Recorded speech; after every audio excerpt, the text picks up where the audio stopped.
When was the last time Oprah actually spent time hanging out with a working class person in America? She's on her Montecito estate with one of the most beautiful mansions known to man. And that is why she did not follow up with Kamala Harris in response to that stupid gun question with, well, you're on camera saying that you favor mandatory gun buybacks. So how would that work? The Oprah enthusiasm worked when it was genuine.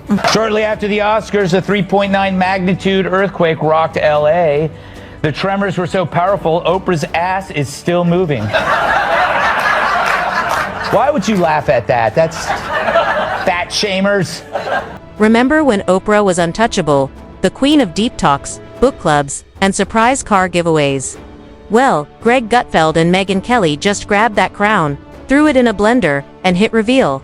Gutfeld showed up with sarcasm, so sharp, it could cut through a dream board, while Megyn delivered her points with such cold accuracy that Oprah seemed less like a media legend and more like a feel-good quote turned sour. What did they show us? Let's just say the empire isn't as perfect as it once looked. When she first hit the scene in like the 1980s and she was fresh out of Chicago, she was in Chicago for the launch of her national talk show, she was something electric and interesting and authentic, you know? I miss fat Oprah. She was just genuine. Now this thin Ozempic Oprah has lost, along with the pounds, her heart, her sense of authenticity. And what we're getting these days is this cleansed, elite, billionaire version who wants to scrub the record of facts. It's true, the Harris interview did feel like a very special episode of Oprah, but instead of everybody getting a new car, everybody got an aneurysm. Oprah Winfrey once stood in front of a room full of billionaires, saying that being rich is hard, and somehow no one laughed her off the stage.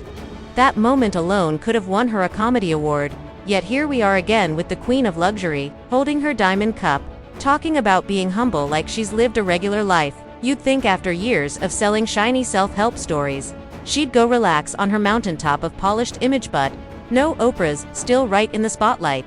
And now, she's pushed both Greg Gutfeld and Megyn Kelly to team up and tear down the fantasy, using sarcasm like a wrecking ball covered in TV-grade truth. Had a week of women getting up there and trying to get us to feel sorry for them. To Oprah, literally one of the richest people, forget women, one of the richest people on earth, and talk about, in part, the misogyny and racism she's faced from the country that made her a $2.6 billion. Because when Oprah talks, birds are said to cry, flowers bloom, and the stock market cheers, at least, if you ask her biggest fans. But lately, her deep messages are starting to sound like jokes of what they used to be.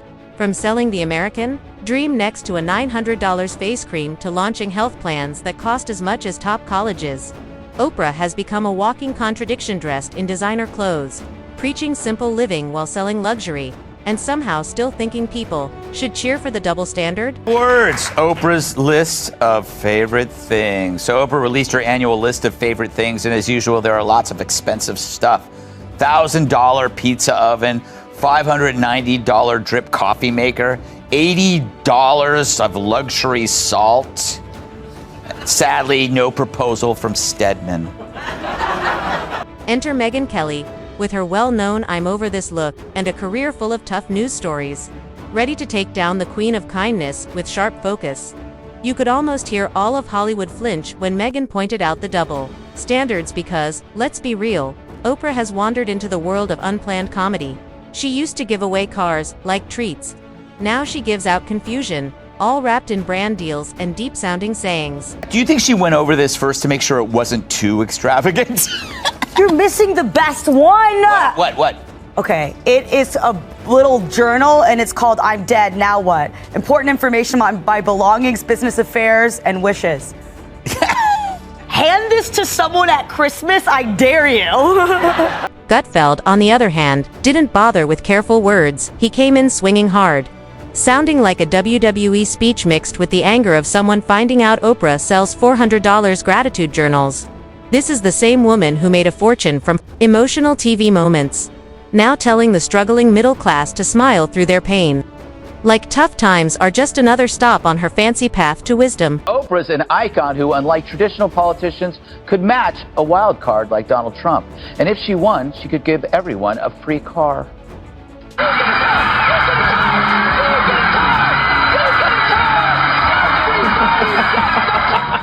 And how different is that really from most Democrats? It's almost funny how Oprah seems to think we forgot she spent years running a TV show about self-help, telling millions that life's problems could be fixed with a calm voice, a therapist, and 30 minutes between commercials. Oprah doesn't live with poverty, she displays it, turning people's pain into awards and selling it back with quotes and $60 herbal tea. Megyn Kelly wasn't buying any of it tanned, why would she? Watching Oprah act like she's just like us is like watching a Kardashian teach a class on hard labor. The Gap isn't just bigots out of this world. This is someone who lives with personal chefs, fashion teams, wellness experts, and maybe even a comfort yacht, yet still tells others how to be strong like she's barely making it. She once said, "Just be yourself." Bold words from someone who hasn't shown her real self since the Clinton years. Oprah is now more brand than human, backed by lawyers and lighting crews. Being real, in her world, means big budgets, camera teams, editing, and a special scent line. But sure, go ahead and teach us how to stay humble. Schoolgirl affectations and body movements. Like, okay, ready? Here it is. Like, okay. She raises herself off her chair. Like, I'm just really excited. I'm really excited about this. Okay. You're so right. Okay. You're Oh, like- I'm going to tell you something. I'm going to tell you something you haven't heard yet. Yeah. I'm going to blow your mind. Okay. Let's chat. Right, like that. Right. Gutfeld had a great time tearing her apart like she just started selling kale-flavored air. He reminded everyone that the woman who once said she was just a girl from Mississippi now lives in a mansion with its own zip code and probably needs a guide just to get from her fancy kitchen to her private spa. Talking about simple living gets hard when your yard has a vineyard and a garden crew named after Greek gods. But what really made this all feel like a joke was Oprah's latest big project, Her Helping Others documentary. You know, the one where she shows up in tough places with a full camera team, beauty staff, and more lights than a superhero movie. It takes a special kind of cluelessness to stand outside a homeless shelter in a $5,000 coat and talk about pain like it's the newest health trend. Megyn Kelly didn't hold back, she said exactly what it was. She broke down Oprah's shiny sadness show like a bad movie script, and honestly, that's what it felt like. Oprah didn't just look at pain, she planned it. She turned real suffering into award bait, added sad music, and sold it as awareness, when it was really just polished pain with her name in lights. We've got to talk about the failure of the celebrity. Oprah Winfrey. You have no power. You do not have any control over this electorate. Neither do you, J-Lo. Let's take a look at Oprah's final closing message on the campaign trail. We don't get to sit this one out. If we don't show up tomorrow, it is entirely possible that we will not have the opportunity to ever cast a ballot again. We are voting to save ourselves from this precipice of danger. Even her donations seem to come with a catch. "I'm here to help," she says, but help always comes with a spotlight. Oprah doesn't just give, she turns it into a brand. She doesn't support causes, she turns stories into money. Her giving feels less like kindness and more like a careful plan. Every sad event she joins becomes a perfectly timed PR moment. She's not solving problems, she's making content. Greg Gutfeld broke this down like a chef slicing fish, joking that Oprah's idea of helping is flying first class into disaster and then selling the audiobook about it. And he's not wrong. The whole thing feels soaked in Hollywood fake caring. Nothing says I care like walking through ruins in expensive heels while an assistant adds lip gloss between takes. Oprah's empire runs on feelings, and she controls it like a pro leading an orchestra. She's more than a TV star, she's the queen of polished pain. A pro at turning sadness into comfort, shows with the truth level of a magic trick. Honestly, you almost have to respect the work. It's smooth, endless, and makes a ton of money. She's turned caring into a business plan. A formula of feelings wrapped in fancy packaging and sold as healing. I looked at this list, and you know what wasn't on there? Anything about Maui, right? At one point in time, she and The Rock made that video to try to help out everybody who was hurt by the fire. And then that was just quickly discarded. She's like, okay, that didn't work. Who wants slippers? You want slippers. You get a pair of slippers. You're all getting slippers. Do you think she... But Megyn wasn't done. She came with facts like it was Black Friday and broke down Oprah's whole empire of mixed messages. Like how Oprah talks about balance while secretly running more businesses than most banks, or how she promotes self-love while selling items that suggest you're not good enough unless you buy more stuff. It's feel-good selling, covered in luxury. Greg jumped in too, saying Oprah's book club could be called Books That Will Let You Down. Every choice is either full of pain, hard to read, or so draining you might need a therapist by chapter 5. But somehow, it's all sold as wisdom, like feeling awful from fiction is now seen as growth. And don't even bring up her political moments. Oprah's support hits like a celebrity horoscope, vague, flashy, and still somehow gets news coverage. She joins politics like she's dipping into a hot tub, just enough to make waves, never enough to really dive in. She wants the glow of action without the hard parts. One talk, one quick show up, and suddenly she's called a hero. Meanwhile, the people doing real work get ignored because they don't sell skin cream. Megyn called that out too, saying, Oprah's activism is as deep as a greeting card. She stands for hope and change the way air stands for breathing. It's there, but it doesn't shake anything up.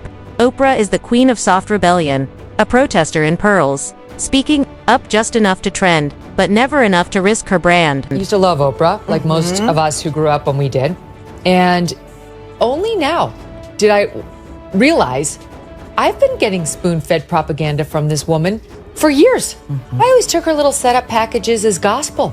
You know, before I was a reporter, I never even thought to question whether Oprah might be intentionally misleading me. Then last night, the dawn came and I was like, oh my God, she is not a reporter. She's a propagandist. She's trying to shove messaging down my throat of whatever she believes, not what's... Then there's Oprah's non-stop focus on dieting, starting over, and becoming new again, like she's a bread-based phoenix rising from the ashes every few years.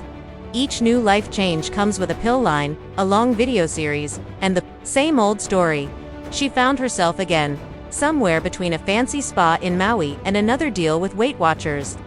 Gutfeld didn't hold back. He joked that Oprah's whole career is just her repeating the same identity reboot. One day she's all about losing weight, the next she's on a deep life quest, and soon after she's leading talks on race with the depth of a fortune cookie.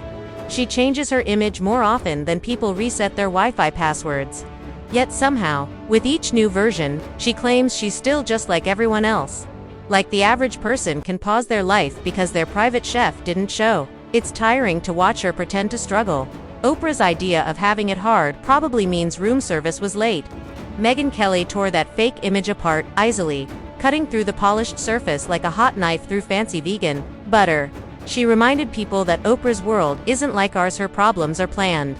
Her pain is picked out. Her tough times are edited with soft music and made for TV. It's not real connection, it's just acting. So you got salt, you got cheese, you got pizza. Barry, I'm going to stop you there. Yes.